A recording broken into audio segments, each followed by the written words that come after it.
연기설에서의 인과관계.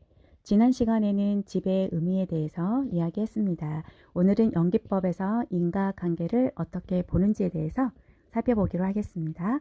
연기라는 말은 인연에 의지하여 새로운 것이 생긴다는 것을 의미하므로 연기는 분명히 인과관계를 의미하는 말입니다. 그리고 어떤 것이 인과관계에 있다고 한다면 원인은 시간적으로 앞에 존재하고 결과는 뒤에 존재해야 합니다. 그런데 지금까지 살펴본 바에 의하면 연기하는 법계에서는 시간도 공간도 존재도 없습니다. 그렇다고 연기법에서 인과관계를 부정하지도 않습니다. 과연 연기법에서는 인과관계를 어떻게 설명하고 있을까요? 오늘은 이 문제를 살펴보도록 하겠습니다. 우리가 인과관계를 시간적인 선후관계로 이해하는 것은 인과관계를 존재 사유로 관계로 보기 때문입니다. 그리고 이러한 인과관계에서 원인과 결과는 동시에 존재할 수가 없습니다. 예를 들면 씨앗이 인이라면 나무는 과입니다. 씨앗에서 나무가 나오면 씨앗은 없어집니다. 즉 인이 사라져야 과가 나올 수 있는 것입니다. 이와 같이 인이 되는 존재와 과가 되는 존재는 한순간도 함께 존재할 수가 없습니다. 이렇게 원인이 되는 존재가 완전히 사라진 후에 결과가 되는 존재가 생기게 되는 것입니다.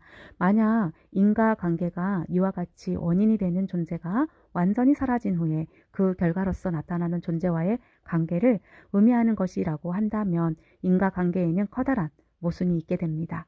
원인이 되는 존재가 사라졌다는 것은 무가 되었다는 사실을 의미합니다. 그리고 새로운 존재가 생겼다는 것은 유가 되었다는 사실을 의미합니다. 그렇다면 새로 생긴 존재는 무에서 생긴 것이라고 하지 않을 수 없습니다. 어떻게 무에서 유가 생길 수 있겠습니까? 무에서 유가 생긴다는 것은 모순입니다. 따라서 우리가 생각하고 있는 인과 관계는 모순인 것입니다. 이러한 인과관계의 모순을 극복하기 위해서 우피니사두의 철학자들은 인중유가설을 주장합니다. 무에서는 유가 나올 수 없기 때문에 원인이 되는 존재 속에 결과가 되는 존재가 이미 들어있다는 말이지요.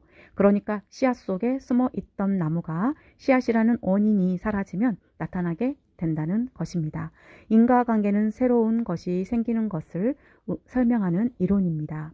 그런데 이미 결과가 되는 존재가 이미 존재하고 있다면 그것은 원인이 되는 존재를 필요로 하지 않을 것입니다. 그리고 씨앗 속에 나무가 있다가 씨앗이 사라지면 나오는 것이라면 씨앗을 볶아 먹거나 쪼개서 없애면 그 속에 있던 나무가 나와야 하는데 그렇게 되지는 않습니다. 따라서 인중유가설은 옳다고 할 수 없습니다.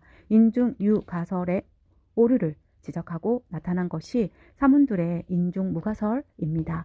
결과는 원인이 되는 존재 속에 있는 것이 아니라 새롭게 생긴 것이라는 말입니다. 그러나 이러한 사실 인중무가설에도 문제가 있습니다. 씨앗 속에는 나무가 없습니다. 흙 속에도 나무가 없습니다. 씨앗은 흙 속에 심어져야 나무가 나옵니다. 흙 속에도 나무가 없고 씨앗 속에도 나무가 없기는 마찬가지입니다. 그런데 왜 씨앗은 나무의 인이라 하고 흙은 인이 아니라고 해야 합니까? 그리고 인 속에서 없는 가가 나온다는 것은 결국 무에서 유가 나온다는 것이 되고 맙니다. 인중무가설에도 이와 같은 오류가 있습니다.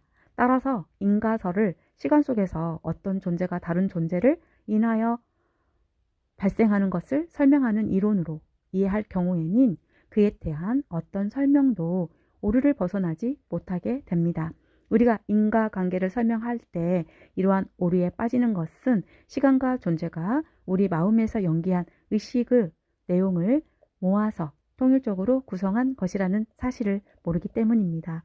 불교란 모든 것은 우리의 마음이 군본이 된다는 일체유심조의 사상입니다. 그리고 연기설은 이러한 마음을 바탕으로 인과관계를 설명하는 이론입니다. 그러므로 연기설의 입장에서 인과의 문제를 살펴봅시다. 우유로 야쿠르트를 만듭니다. 그래서 우리는 우유는 인이고 야쿠르트는 가라고 이야기합니다. 우리는 우유와 야쿠르트가 외부에 실제하면서 인과관계를 맺고 있다고 생각하는 것입니다. 그러나 우유와 야쿠르트는 사실은 인과관계에 있지 않습니다. 우리가 이들 사이를 인과관계로 이해하는 것은 이들을 동일성을 지니고 있는 존재로 인식하고 있기 때문입니다. 우리는 우유가 소의 젖에서 나와서 다른 존재로 변하기 전까지 동일한 모습으로 존재하고 있다고 생각하고 있습니다. 그러나 우유는 한순간도 동일한 모습을 유지하지 못합니다. 우유는 세상에 나오는 순간부터 주변의 조건, 즉 연에 따라서 변하기 시작합니다. 그 변화가 우리의 눈에는 보이지 않지만 처음 나온 우유와 시간이 지난 우유는 신선도도 다르고 온도도 다릅니다. 우유는 이렇게 일정한 시간 동안 동일성을 유지하고 있는 존재가 아니라 주변의 조건에 의해 부단히 변화하는 무상한 법입니다. 이렇게 무상한 우유라는 법은 우유의 상태를 유지할 수 있는 상태가 사라지고 야쿠르트의 상태로 될 조건이 나타나면 야쿠르트가 되는 법입니다.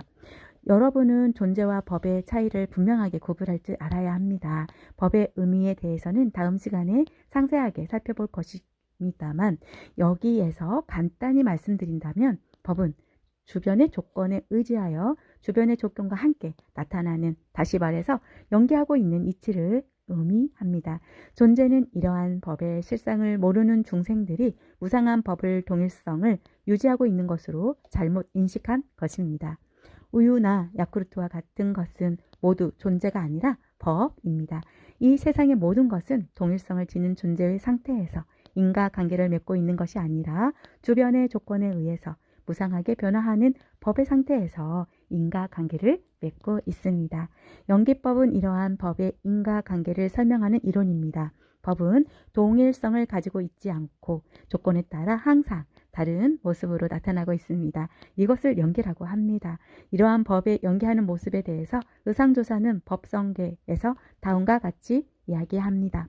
참된 법의 성품은 참으로 미묘하여 자기 동일성을 지키지 않고 조건에 따라 이루어지네. 우유도 우유라는 자기 성질을 동일하게 우유 속에 가지고 있으면서 그 동일한 성질을 고수하고 있는 것이 아니라 주변의 조건에 의해 나타나고 있을 뿐입니다. 그러니까 우유는 우유의 상태가 유지될 수 있는 조건 아래서만 우유일 수 있는 것입니다. 우유가 유지될 수 있는 조건이 사라지고 새로운 조건이 나타나면 우유라는 법은 사라지고 새로운 법이 나타납니다. 만약 새로운 조건이 유산균과 적당한 온도였다면 그 조건이 나타날 때 야쿠르트가 생기게 될 것입니다. 이와 같은 법의 인과관계를 이것이 있는 곳에 저것이 있고 이것이 나타날 때 저것이 생긴다, 이것이 없는 곳에 저것이 없고 이것이 사라질 때 저것이 사라진다라는 연계의 의미의 해석을 하면 우유의 조건이 있는 곳에 우유가 있고 야쿠르트의 조건이 나타날 때 야쿠르트가 생긴다. 우유의 조건이 없는 곳에서는 우유가 없고 우유의 조건이 사라질 때 우유는 사라진다라고 할 수 있습니다. 그러니까 우유의 조건이 먼저 있고 그 다음에 우유가 생기는 것이 아니라 우유의 조건이 있는 바로 그곳에 우유가 있고 우유의 조건이 나타나는 바로 그때 우유가 생기는 것입니다. 이렇게 우리의 마음속에서 나타나는 체험의 내용만 시간이나 공간의 간격이 없이 연기하는 것이 아니라 우유나 야쿠르트와 같은 외부의 사물도 시공의 간격 없이 연기하고 있는 것입니다. 이렇게 연기는 주변의 조건과 그 조건에 의해 나타나는 법의 인과관계를 보여주기 때문에 무에서 유가 생긴다는 모순이 없습니다. 연기설은 이와 같이 모순 없이 인과관계를 설명하고 있습니다. 이러한 연기설의 인과관계에서 우유와 야쿠르트를 본다면 인과관계는 우유와 야쿠르트 사이에만 있는 것이 아니라는 것을 알 수 있습니다. 우유가 생기기 위해서는 소가 풀을 먹고 송아지를 낳아야 합니다. 소가 풀을 먹기 위해서는 풀이 자라야 하고 풀이 자라기 위해서는 비가 내리고 해가 비쳐야 합니다. 이렇게 우유가 생기는 조건은 암소가 아니라 우리가 살고 있는 이 세상의 모든 것입니다. 우유는 이렇게 이 세상의 모든 것과 함께 연기하고 있습니다. 야쿠르트도 마찬가지입니다. 야쿠르트가 생기는 원인은 우유가 아니라 유산균, 적당한 온도, 공기 등입니다. 그리고 유산균이 자라고 적당한 온도가 유지되고 공기가 존재하는 조건은 이 세상의 모든 것이 서로 인연이 되어 나타나기 때문이지요. 따라서 하나의 법은 이 세상 모든 법을 인연으로 하여 이 세상의 모든 법과 함께 나타나고 있다고 하지 않을 수 없습니다. 연기설은 이렇게 이 세상의 모든 법이 서로 인연이 되어 시간과 공간의 분별이 없는 법계라는 한 곳에서 동시에 함께 나타난다는 것을 보여주고 있습니다. 이러한 법계에 연기하는 모습에 의해서 의상조사는 법성계에서 다음과 같이 노래합니다. 하나의 법 가운데 모든 법이 들어있고 많은 법 가운데 하나의 법이 있어. 하나의 법이 곧 일체법이요. 많은 법이 그대로 한 법이로다. 하나의 티끌은 시방 세 개 품고 있고 일체의 티끌 속에도 이와 같아라. 이와 같이 우리가 사는 세계는 나와 세계의 분별이 없이 자신 속에 세계가 들어있고 세계 속에 자신이 들어있어서 나와 세계가 함께 연기하고 있는 법계입니다. 이러한 법계에서는 모든 것이 평등합니다. 하나의 먼지와 온 우주의 크기와 가치가 평등하고 사람이나 동물이나 산천초목이 함께 연기하는 한 몸입니다. 이와 같은 법계에서 우리는 허망한 분별심을 일으켜 시간, 공간, 존재를 분별하면서 서로 투쟁하는 가운데 늙고 병들어 죽어가는 것입니다. 지금까지의 제 이야기를 듣고 여러분은 이렇게 의심할 수도 있을 것입니다. 법계는 우리의 마음과 상관없이 연기하고 있는 것은 아닐까 하고요. 그렇다면 연기설이란 모든 것은 우리의 마음이 근본이 된다는 일체 유심조의 사상이라고 할 수는 없지 않은가. 이러한 의심은 법을 애부의 사물로 생각하기 때문에 나타난 것입니다. 우유나 야쿠르트와 같은 모든 사물은 우리의 마음에 우유와 야쿠르트에 인식된 법이고 우리의 마음과 상관없이 애부에 실체하는 사물은 아닙니다. 즉 법은 항상 마음과 함께 연기하는 것입니다. 따라서 마음이 있는 것에 법이 있고 마음이 나타날 때 법이 나타난다라고 할 수 있습니다. 법계는 시간과 공간 속에 존재하는 존재의 세계가 아니라 마음에서 연기한 법의 세계라고 할 수 있고 이런 의미에서 법계는 곧 한마음이라고 할 수 있는 것입니다. 이것이 일체 유심조의 의미입니다. 85페이지 법과 법계의 의미. 지난 시간에는 연기설이 법의 인과관계를 설명하는 이론이라는 이치를 이야기해 보았습니다. 오늘은 법과 법의 세계, 즉 법계에 대해서 살펴보기로 하겠습니다. 전 시간에 이야기했듯이 우리가 사는 세계는 존재의 세계가 아니라 법의 세계, 즉 법계입니다. 그리고 법은 항상 마음과 함께 연계한 것이기 때문에 법계는 마음의 세계라고 할 수 있습니다. 부처님은 이러한 법계를 깨닫고 생사의 세계를 벗어났습니다. 그러나 부처님이 법계를 깨닫고 생사의 세계를 벗어났다고 해서 생사의 세계와 생사가 없는 세계가 따로 존재한다고 생각해서는 안 됩니다. 생사나 생멸은 존재가 있을 때 나타납니다. 존재가 있어야 그 존재의 생사나 생멸도 있는 것입니다. 그런데 존재는 중생들이 허망하게 조작해 놓은 허위입니다. 따라서 생사나 생멸은 착각입니다. 존재의 실상은 연기하는 법입니다. 법은 연기한 것이기 때문에 실체가 없는 공입니다. 공은 생사나 생멸이 없습니다. 그래서 반야신경에서 모든 법은 공이기 때문에 불생불멸의 모습이다 라고 말하고 있습니다. 중생들은 이러한 불생불멸의 법을 존재로 착각하여 생사의 세계에 빠져 있는 것입니다. 부처님은 이 사실을 깨닫고서 생사의 세계를 벗어났습니다. 생사의 세계와 열반의 세계는 따로 존재하는 것이 아니라 연기하는 법계의 실상을 알지 못하고 살아가면 그것이 생사의 세계이고 법계를 깨달아 여법하게 살아가면 생사의 세계가 그대로 열반인 것입니다. 부처님은 자아함 299경에서 자신이 깨달은 법계에 대해서 다음과 같이 말씀하고 계십니다. 연기법은 내가 만든 것도 아니고 다른 사람이 만든 것도 아니다. 열애가 세상에 나오든 나오지 않든 법계는 상주하며 열애는 이 법을 스스로 깨달아 등정각을 이루어 중생들을 위해서 분별하여 설명하고 개발하여 현시하느니라. 소위 이것이 있는 곳에 저것이 있고 이것이 나타날 때 저것이 생긴다고 하는 것이니 말하자면 무명을 연하여 행이 있고 내지 큰 괴로움 덩어리가 모이며 무명이 멸하면 행이 멸하여 내지 큰 괴로움 덩어리가 멸하느니라. 이 경에서 이야기하고 있듯이 부처님이 깨달은 것은 항상 머물고 있는 법계와 이 법계를 이루는 법칙, 즉 연기법입니다. 부처님은 우리가 존재하고 있다고 생각하는 세계가 사실은 연기하고 있는 법계라는 것을 깨닫고 존재의 세계에서 벗어나지 못하는 중생들을 위하여 그들이 살고 있는 생사의 세계도 그 실상은 법계임을 깨우치기 위하여 12연기를 설하셨습니다. 12연기는 부처님이 깨달은 연기법 그 자체가 아니라 중생들로 하여금 연기하는 법계를 깨닫게 하기 위해 시설한 방편인 것입니다. 그렇다면 부처님이 깨달은 상주하는 법계는 어떤 것일까요? 쌍유타 니카야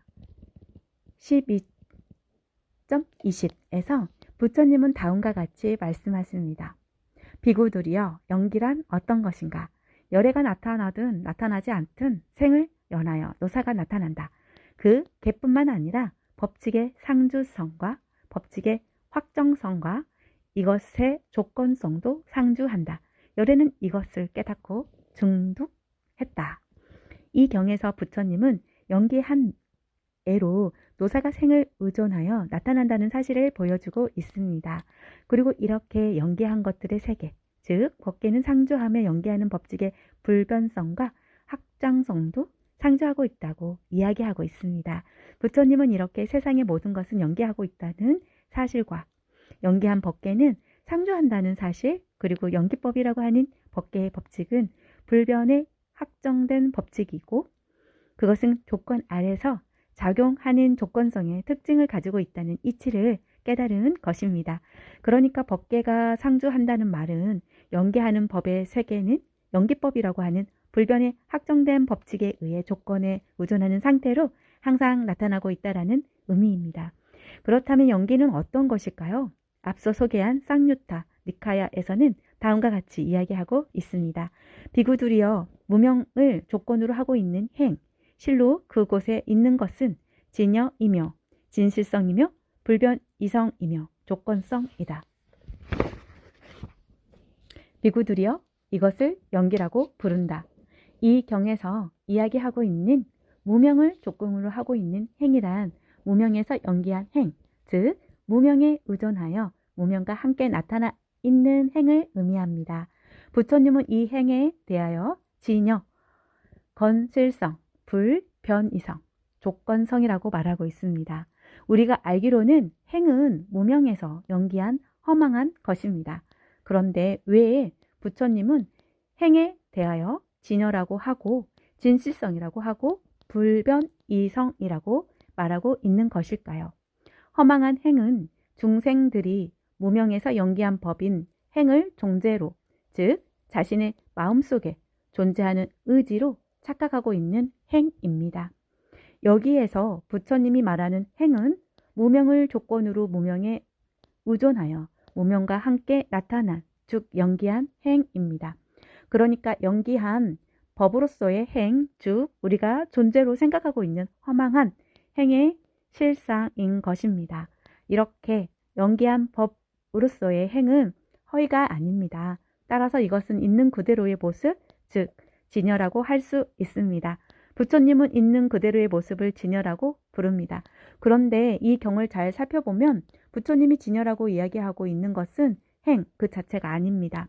부처님은 그곳에 있는 것을 진여라고 말씀하고 있는 것입니다. 그러니까 무명을 조건으로 하여 나타나 있는 행, 그곳에 있는 것을 진여라고 말하고 있는 것이지요. 그렇다면 무명을 조건으로 하여 나타나 있는 행, 그곳은 어떤 곳일까요? 그곳은 법계입니다. 행은 무명에서 연기한 법입니다. 따라서 행이 있는 곳은 법계가 되는 것입니다. 그렇다면 법계에는 무엇이 있을까요?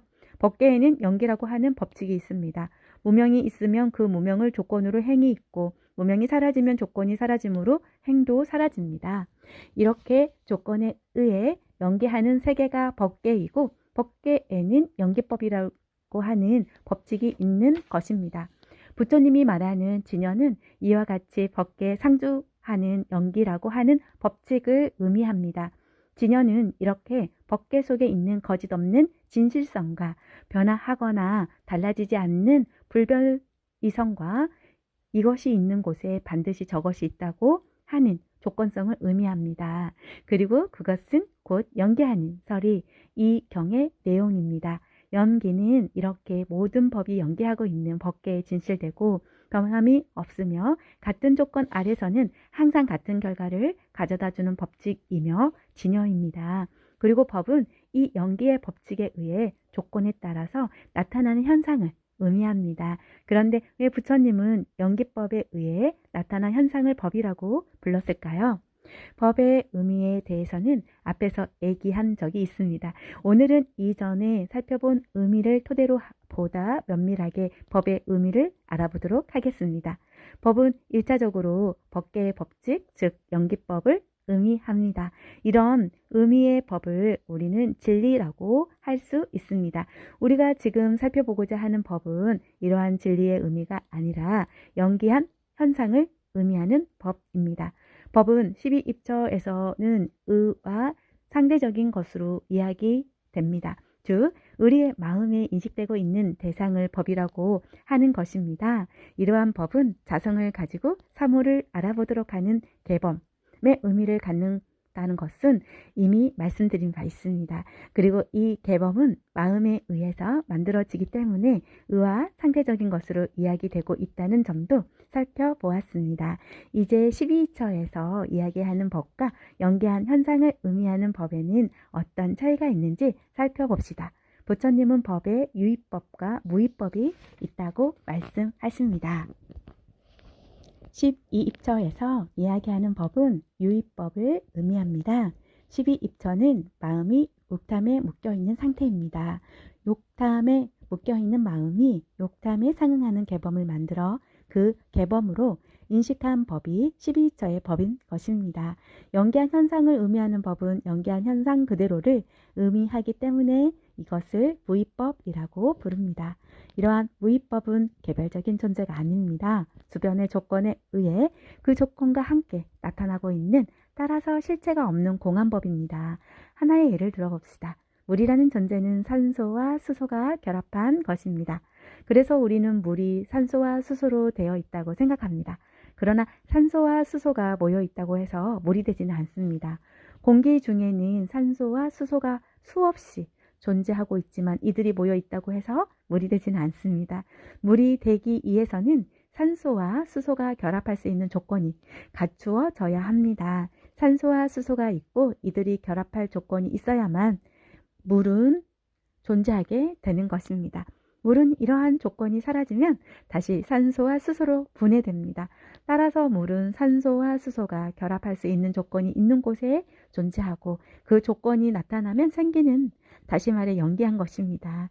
우리는 이렇게 조건에 의해 나타난 법을 마치 개별적으로 존재하는 실체인 양 인식하게 되는데, 이렇게 개별적인 존재로 인식된 물이 유의법이고 주변의 조건과 함께 연계하고 있는 물은 무의법입니다.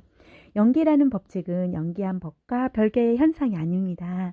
앞에 소개한 경에서 연기한 법, 그곳에 진여인 연기가 있다고 하듯이 연기한 현상인 법과 그 현상이 있게 한 법칙은, 연기의 법칙은 분리되어 있지 않습니다. 그러니까 법은 그대로 연기라고 할 수 있는 것이지요. 이런 의미에서 연기라는 법칙에 의해 나타난 현상을 법이라고 하는 것입니다. 연기를 보면 법을 보고 법을 보면 연기를 본다라는 부처님의 말씀은 바로 이것을 의미합니다. 연기라는 법칙을 보게 되면 모든 현상이 그 법칙에 의해 나타나고 있다는 사실을 알게 되고, 연기하고 있는 현상을 보게 되면 그 현상에 연기라는 법칙이 깃들어 있음을 알게 된다는 뜻입니다. 법의 이러한 두 측면, 즉 법칙으로서의 법과 현상으로서의 법을 불교에서는 이와 사라고 합니다. 연기는 이이고 법은 사가 되는 것입니다. 이러한 이와 사는 본래는 분별할 수 없는 것입니다. 법 속에서 연기를 보고 연기 속에서 법을 볼 수밖에 없는 것이지요. 이것이 법계의 모습이고 모든 부처님과 보살들의 경계입니다. 의상조사는 이러한 부처님의 경계를 법성계에서 다음과 같이 노래합니다. 이와 사가 교육하여 본래 분별 없는 법계 시방 세계 부처님과 보현 보살 경계란에 이렇게 이 사의 분별이 없이 연계하는 법은 앞서 말씀드린 바와 같이 법계의 모든 법을 조건으로 하여 이들과 함께 연계하고 있습니다. 따라서 하나의 법 속에 일체의 법이 들어있고 일체의 법 속에 하나의 법이 들어있는 그야말로 일체의 분별이 용납되지 않는 것이 법계의 모습입니다. 법 속에 연계가 들어있고 연계 속에 법이 들어있으며 법 속에 법계가 들어있고 법계 속에 법이 들어있는 이러한 세계가 우리가 살고 있는 법계의 모습입니다. 우리가 깨달아 들어가야 할 법계는 바로 이런 모습인 것입니다. 무명에 휩싸인 삶. 지난 시간까지 12연기를 중심으로 연기설에 대하여 살펴보았습니다. 오늘은 지금까지 살펴본 내용을 정리하여 12연기를 구성하고 있는 12지 가운데 무명과 행의 의미를 살펴보기로 하겠습니다. 12지는 모두 우리의 의식 상태를 의미하고 있습니다. 마지막 지인 노사는 몸이 늙어 죽는 것을 의미하는 것이 아니라 몸을 자아로 생각하여 늙어 죽는다고 생각하고 있는 중생들의 의식 상태를 의미합니다. 이러한 중생들의 생각이 왜 나타나게 되었는지 그 원인을 추구하여 그러한 생각이 진리에 대한 무지에서 비롯된 것임을 밝힌 것이 12연계입니다. 만약 늙어 죽는다는 생각이 허망한 생각이 아니라면 우리는 노사에서 결코 벗어날 수가 없을 것입니다. 그러나 노사는 어리석은 생각에서 비롯된 것이기 때문에 어리석은 생각을 버리면 늙어 죽는다는 허망한 생각도 사라지게 됩니다.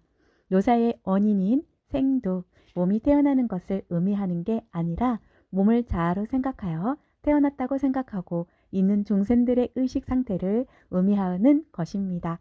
유는 우리가 태어났다는 생각을 갖게 된 자아가 존재한다는 의식 상태를 의미합니다.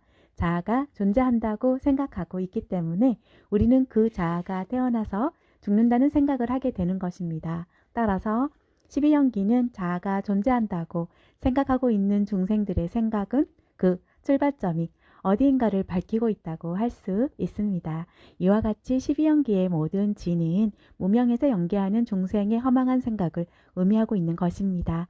자바함 298경에서 이러한 12연기의 각 지의 의미를 설명하고 있습니다. 따라서 이 경의 내용을 중심으로 무명과 행의 의미를 살펴보도록 하겠습니다. 먼저 무명이란 무엇인가요? 이 경에서 무명은 전제, 후제, 전후제, 내외, 내외, 업보, 불, 법, 승, 고집멸두, 인에서 나타난 법, 선, 불선, 습, 불습, 열, 승, 여모, 청성, 연기 등에 대하여 알지 못하는 것이라고 설명합니다. 여기에서 이야기되고 있는 내용들을 살펴보면 전제, 후제, 전후제는 시간을 의미합니다. 전제는 과거를 의미하고 후제는 미래를 의미하며 전후제는 과거에서 미래로 흘러가는 무량한 시간을 의미합니다. 중생들은 시간을 과거, 현재, 미래로 분별하여 시간이 무한한 과거에서 현재를 거쳐 무한한 미래로 흘러가는 실제적인 것으로 알고 있습니다. 그러나 이전에 말씀드렸듯이 시간에 대한 이러한 이해는 본래 분별이 없는 시간을 잘못 이해한 것입니다. 따라서 이와 같은 생각을 무명이라고 하는 것입니다. 내, 외, 내는 주관과 객관 그리고 주관과 객관이 대립하고 있는 공간을 의미합니다. 중생들은 허망한 생각을 욕탐으로 모아서 자아와 세계를 허구적으로 만들어 놓고 내를 분별합니다. 자아는 내부이고 세계는 자아의 외부에 존재한다고 생각하면서 자아와 세계가 공간 속에서 내의 관계로 대립하고 있다고 생각하는 것이지요. 연계하는 법계에는 내의 분별이 있을 수 없습니다. 그런데 중생들은 연계하는 법계의 실상을 알지 못하고 내외를 분별하고 있기 때문에 이를 무명이라고 하는 것입니다. 중생들은 자아가 존재하면서 업을 지어 그 보를 받는다고 생각하고 있습니다. 이와 같은 생각은 업보는 있으나 작자는 없다는 무아의 도리를 알지 못한 결과입니다. 따라서 이러한 생각을 무명이라고 하고 있습니다. 부처님은 무명을 멸하고 연계하는 법계를 깨달았습니다. 그리고 법계를 이루고 있는 연기법이라는 진리를 중생들에게 가르쳐 주었습니다. 우리는 이러한 가르침에 의지해서 법계의 실상을 깨닫기 위해 수행할 수가 있습니다. 불, 법, 승을 깨닫기 위해 수행할 수가 있습니다. 불법, 승, 삼보는 이렇게 진리를 깨달은 부처님과 부처님이 가르쳐 주신 진리와 그 진리를 믿고 따르게 되는 불자를 의미합니다. 중생들은 진리를 깨달은 부처님이 있고 부처님이 깨달아 현실한 진리가 있고 그 진리에 따라 수행하면 누구나 부처님과 같은 깨달음을 성취할 수 있다는 것을 알지 못하고 자기 생각에서 벗어나라고 하지 않습니다. 이를 불법승삼보에 대한 무지라고 하는 것입니다. 고집열도 사성제는 부처님이 깨달아 우리에게 보여준 진리입니다. 연기의 진리를 알지 못하고 욕탐으로 허망한 생각을 모아놓으면 그것이 원인이 되어서 괴로운 생사의 세계가 나타나고 연기의 진리를 알고서 욕탐을 멸하여 허망한 생각을 없애면 생사를 떠난 열반의 세계가 나타난다는 것이 사상제인 것입니다. 이와 같이 사성제는 생사의 세계와 열반의 세계를 나타나게 하는 원인과 그 원인에서 나타난 것이 무엇인지를 보여주고 있습니다. 고집멸도와 인과인에서 나타난 법을 알지 못하는 것을 무명이라고 한다는 것은 이와 같은 사성제의 진리를 모르고 욕탐을 만족시켜 행복을 얻으려는 중생의 잘못된 생각을 의미합니다. 선은 우리에게 행복을 가져오는 것이고 불선은 불행을 가져오는 것입니다. 선과 불선이 인이라면 행복과 불행은 인에서 나타난 법이라고 할 수 있습니다. 사성제의 도리에서 본다면 옥탐에 의한 집이 생로병사라는 불행의 원인이고 욕탐을 멸하여 집을 멸하는 것이 열반이라고 하는 행복의 원인입니다. 따라서 욕탐을 충족시키려는 행동은 불선이고 욕탐을 없애는 행동이 선입니다. 그런데 중생들은 이것을 알지 못하고 욕탐을 충족시키는 것을 선으로 알고 있습니다. 이것이 무명입니다. 선과 불선을 모르는 죄와 무죄도 알지 못하게 됩니다. 죄와 무죄를 알지 못하면 수행하여 익혀야 할 것과 익혀서 안 되는 것이 무엇인지도 알 수 없을 것입니다. 그리고 무엇이 못난 행동인지 무엇이 뛰어난 행동인지에 대해서도 알지 못하고 더러운 것이 무엇인지 청정한 것이 무엇인지도 모르게 될 것입니다.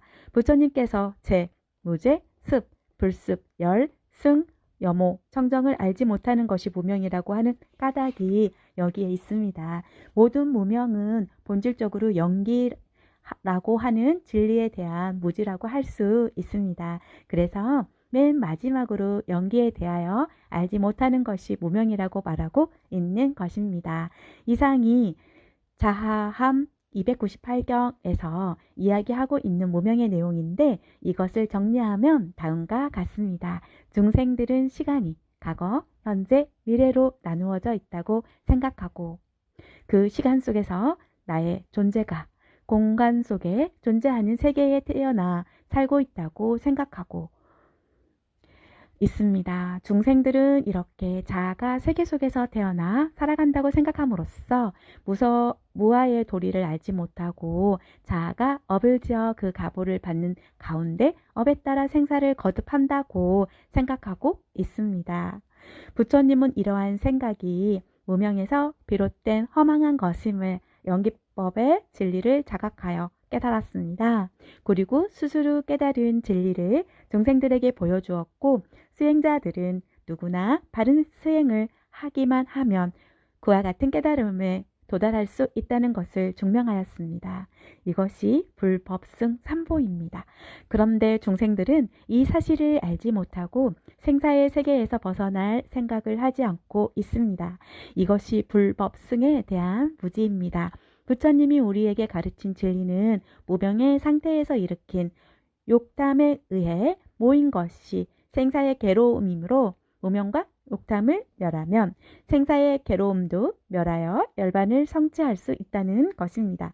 즉 선이 무엇이고 불선이 무엇이며 죄가 무엇이고 무죄가 무엇인지를 사성제를 통해 보여줌으로써 우리가 해야 할 일과 해서 안 되는 일, 열등한 삶과 수승한 삶, 더러운 마음과 청정한 마음이 무엇인지를 분명하게 보여준 것입니다. 그러나 중생들은 이러한 사실을 알지 못하고 착하지 않는 일을 하면서 죄를 짓고 해서는 안 될 일을 하면서 열등한 삶을 살아가는 가운데 온갖 번뇌로 더럽혀져 있습니다. 이것은 한마디로 연기라고 하는 법계의 진리를 알지 못하는 무명에서 비롯된 것이라고 할 수 있습니다. 이와 같이 무명은 연계라고 하는 법계의 진리에 대한 무지와 이 무지에서 비롯된 중생들의 모든 생각을 의미한다고 할 수 있습니다. 다음으로 행의 의미에 대해서 살펴보기로 하겠습니다. 행이란 유의를 조작하는 행위를 의미합니다. 유의를 조작하는 것은 마음에 욕탐이 있기 때문입니다. 마음의 욕탐을 가지고 살아가는 중생의 모든 삶이 곧 행위라고 할 수 있습니다.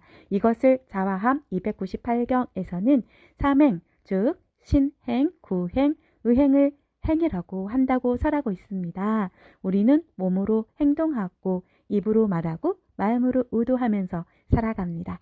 이러한 삶은 그 근저에 욕탐이 자리하고 있습니다. 중생들의 행동과 말과 의도는 항상 욕탐의 지배를 받고 있는 것입니다. 이러한 삶을 통해서 존재와 시간과 공간이 허구적으로 조작됩니다.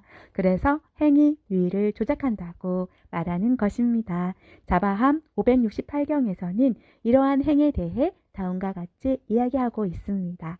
행이란 삼행, 즉 신행, 구행, 의행을 말한다. 숨을 내쉬고 들이쉬는 것, 이 신행이 존재한다고 느껴 그 존재를 언어로 파악하는 것이 구행이다. 그리고 사유하고 의도하는 것이 의행이다. 우리의 몸은 호흡이 유지되는 동안 행동할 수 있습니다. 숨을 내쉬고 들이쉬는 것을 신행이라고 한다는 것은 단순히 호흡하는 행위가 신행이 아니라 호흡을 통해 몸으로 행동할 수 있다는 의미입니다. 우리가 사용하는 말은 존재를 지시합니다. 책상이라는 말은 책상이라는 존재를 의미합니다. 우리가 사용하는 말은 외부에 사물이 존재한다고 느끼고 그것을 언어로 파악한 것입니다. 원문에는 육각, 육안이 구행이라고 하고 있는데 각은 느낌을 의미하고 관은 언어에 의한 개념적인 사유를 의미합니다. 그래서 저는 육각, 육안을 존재한다고 느껴 그것을 언어로 파악하는 것이라고 해석했습니다. 사유하고 의도하는 것이 의행이라는 점은 더 설명할 필요가 없을 것입니다. 신, 구, 의, 삼행을 잘 살펴보면 그것이 육입처에서 시작되는 육촉 연기의 구조를 갖고 있음을 알 수 있습니다. 신행은 육입처를 의미한다고 할 수 있습니다. 그리고 구행은 존재한다고 느끼는 것을 의미하기 때문에 촉을 의미한다고 할 수 있습니다.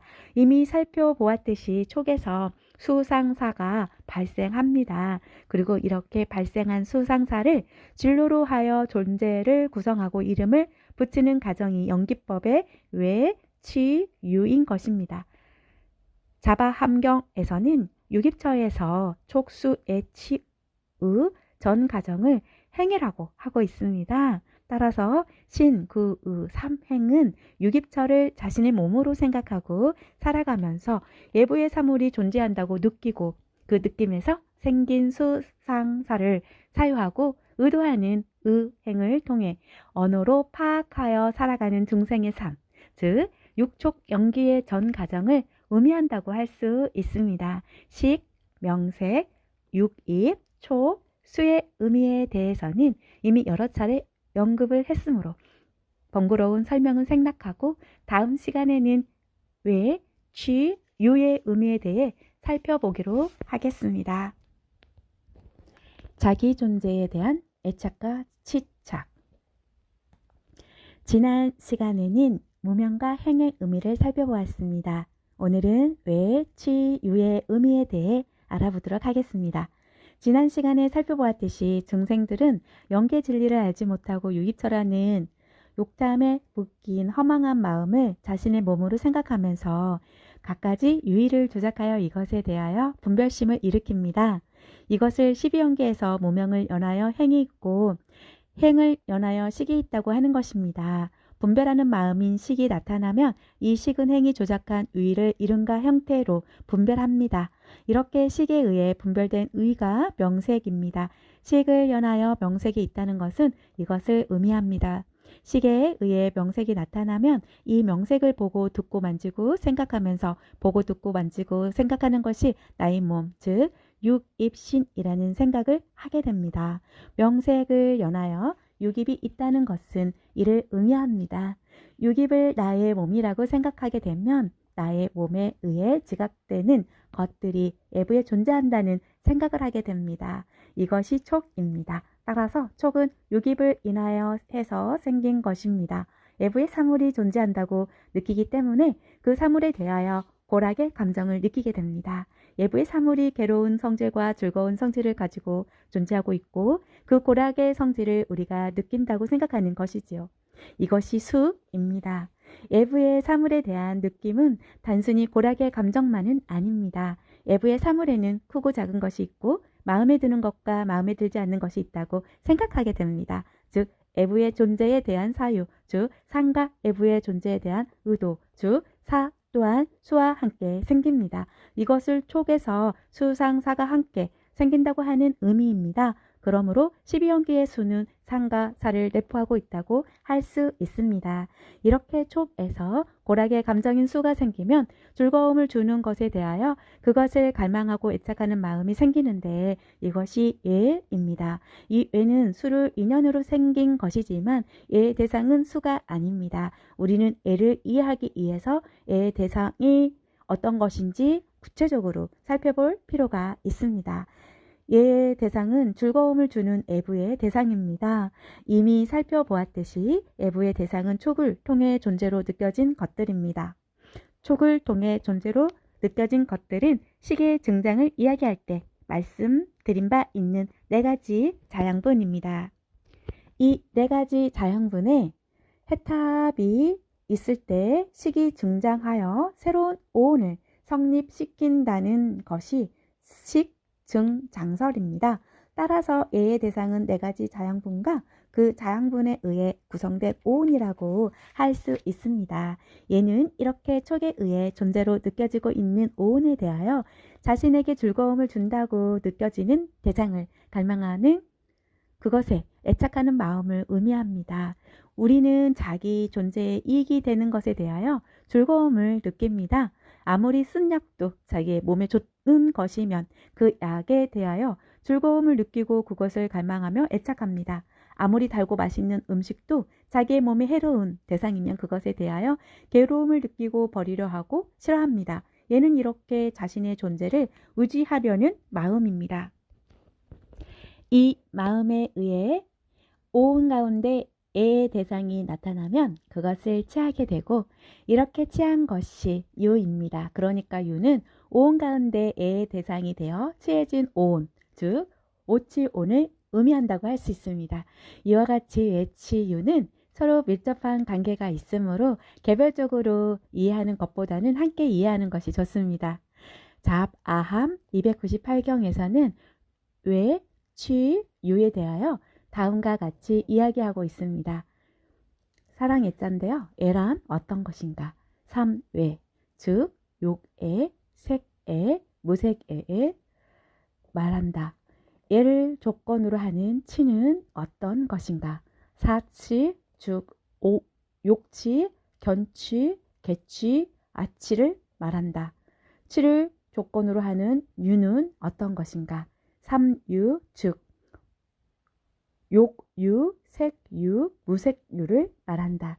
이 경에서 외와 유의 종류가 같다는 것을 알 수 있습니다.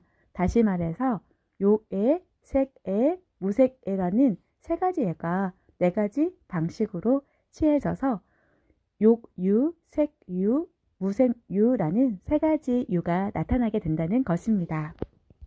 그렇다면 이 경에서 이야기하고 있는 욕애, 색애, 무색애란 구체적으로 어떤 것을 의미하고 있을까요? 이 점은 식의 등장서를 살펴보면 드러납니다. 식이 등장하기 위해서는 5가지 종자를 내포하고 있는 시약과 같은 식, 즉 오온의 종자를 갖추고 있는 식은 시곤과 그 시곤이 머물 4가지 식주, 즉 색, 수, 상, 행이라고 하는 기존의 사온과 이 사온에 대한 히탐이 있어야 합니다. 여기에서 히탐은 요괴의 대상이 되고 기존의 사온 가운데 색오는 세계의 대상이 되며 나머지 수삭, 행, 식, 오는 무색의 대상이 됩니다. 그리고 욕유, 색유, 무색유는 이들 애의 대상에 취해져서 자신의 존재로 나타난 것이라고 할 수 있습니다. 그러니까 욕유는 욕구의 대상이 취해져서 존재화된 것이고 색유는 색애의 대상이 취해져서 존재화된 것이며 무색유는 무색애의 대상이 취해져서 존재화된 것이라고 할 수 있습니다. 우리가 알고 있는 존재는 물질적 존재와 전신적 존재입니다. 색유는 육군에 지각된 것이 촉에 의해 존재로 느껴진 것을 의미하고 무색유는 촉에서 새로 발생한 수상사식을 의미합니다. 따라서 색유는 물질적 존재이고 무색유는 정신적 존재라고 할 수 있습니다. 그렇다면 욕유는 어떤 것을 의미하는 것일까요?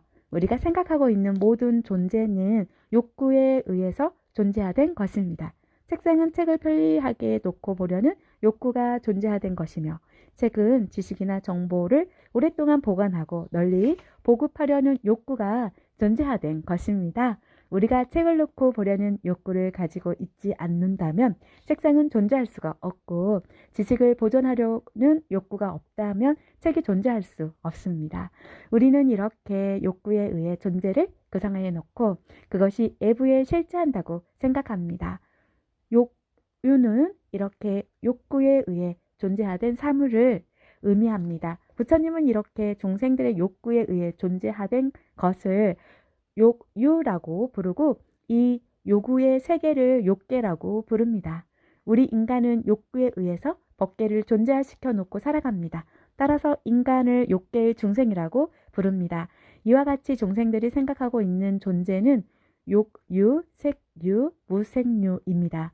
중생들은 이 3유를 취하여 자기 존재를 만들고 있습니다. 사람들이 나라고 하는 것을 잘 살펴보면 이 3가지 유를 나라고 생각하고 있음을 알 수 있습니다. 나는 착한 사람이다 라고 이야기한다면 그 사람은 착한 존재여서 그렇게 말하고 있는 것이 아니라 나는 착한 존재이고 싶다라는 욕구를 그렇게 표현하고 있는 것일 뿐입니다. 이렇게 착한 존재이기를 욕구하고 있는 사람은 항상 착한 일이라고 생각되는 일을 취하여 행동합니다. 그리고 자기가 착한 일을 하는 것은 자기가 착한 존재이기 때문이라고 생각하고 있는 것이지요. 따라서 착한 나의 존재는 욕유라고 할 수 있습니다. 우리는 몸을 나라고 생각합니다. 이렇게 나의 존재로 생각되고 있는 몸은 색유라고 할 수 있습니다. 어떤 사람은 몸은 참된 나가 아니고 정신이 참된 나라고 생각합니다. 이렇게 나의 존재로 생각되고 있는 정신은 무색유라고 할 수 있습니다. 이와 같이 나의 존재는 치를 통해서 존재화된 것입니다. 욕구를 취하면 욕유가 되고 지각된 것을 취하면 색유가 되며 느끼고 사유하고 유도하고 인식한 것을 취하면 무색유가 되는 것입니다. 그리고 이러한 치의 원인은 애라고 할 수 있습니다. 그렇다면 애의 대상을 취하여 유로 만드는 치는 구체적으로 어떤 것일까요? 치는 전에 말씀드린 바와 같이 어떤 현상이 그치지 않고 지속되도록 그 진료를 취하여 붙잡고 있는 것을 의미합니다. 우리의 마음에는 항상 자기 존재를 지속시키려는 욕구가 존재하고 있습니다. 그러다가 그 욕구에 상응하는 것이 나타나면 그것에 대하여 애착심을 일으켜 그것을 취하라는 마음이 나타납니다. 이것이 12연계의 치입니다. 따라서 치는 애를 인연으로 나타난다고 할 수 있습니다. 그런데 이러한 치에 욕치, 견치, 객치, 아치 등의 사치가 있다는 것이 부처님의 말씀입니다. 왜 부처님은 욕의 세계, 무세계를 인연으로 해서 나타난 치에 욕치, 색치, 무색치의 세 가지가 있다고 하지 않고 사치가 있다고 하는 것일까요? 우리는 항상 자신이 어떤 사람이 되어야겠다는 욕구를 가지고 살아갑니다. 착한 사람이 되겠다는 욕구를 가진 사람도 있고, 과학자가 되겠다는 욕구를 가진 사람도 있고, 정치가가 되겠다는 욕구를 가진 사람도 있습니다. 이런 욕구를 가진 사람은 그 욕구에 상응하는 대상을 만나면 그것에 애탐을 일으켜서 취하게 됩니다. 이것이 욕치입니다. 우리는 나름대로 인생관과 세계관을 가지고 있습니다. 그리고 그것을 고집합니다. 이렇게 자기의 견해를 고집하는 사람은 그 견해에 상응하는 사상이나 종교를 만나면 이것을 취하게 됩니다. 이것이 견치입니다. 사람들은 나름대로의 도덕적인 기준을 가지고 살아갑니다. 기독교인들은 기독교의 계율을 절대적인 것으로 생각합니다. 유교를 따르는 사람들은 상간, 오륜을 절대적인 윤리로 취합니다.